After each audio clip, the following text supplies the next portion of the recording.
Let's understand the return statement. So let's imagine we want to create a function that basically adds two numbers. So we have num1 and we have num2, for example. And inside of this function, we want to add num1 and num2.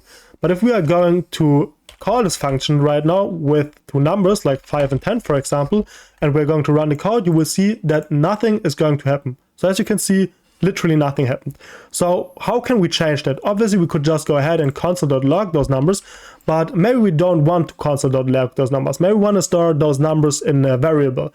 And this is when you can use the return keyword. So you can, for example, say whatever the value of num1 plus num2 basically is, just return this from this function. And now we could, for example, say that we are going to generate a num3, for example, and this one, or a result. And this result basically gets returned whatever this function returns. So let's say we want to have 10 and 10 for this one. So we are going to execute this function. This function takes 10 and 10, basically adds 10 and 10. So we will have 20, and 20 will be returned to our variable. So now we have this result, and now we can, for example, say let's console.log this result to see the result. We're going to execute the code, and as you can see, now we have 20. Since this function now returns something.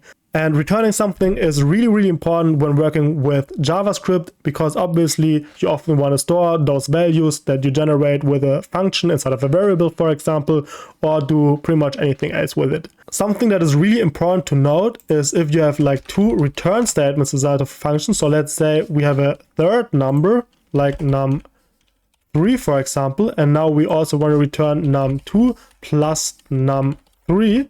And as you can see, this here is already grayed out, because once one return statement inside of a function gets called, the function also stops basically. We are not really there yet, but you'll understand the purpose of having several return statements inside of a function later on. So this is something I just want you to be aware of. But yeah, usually once you hit the first return statement, the function basically stops.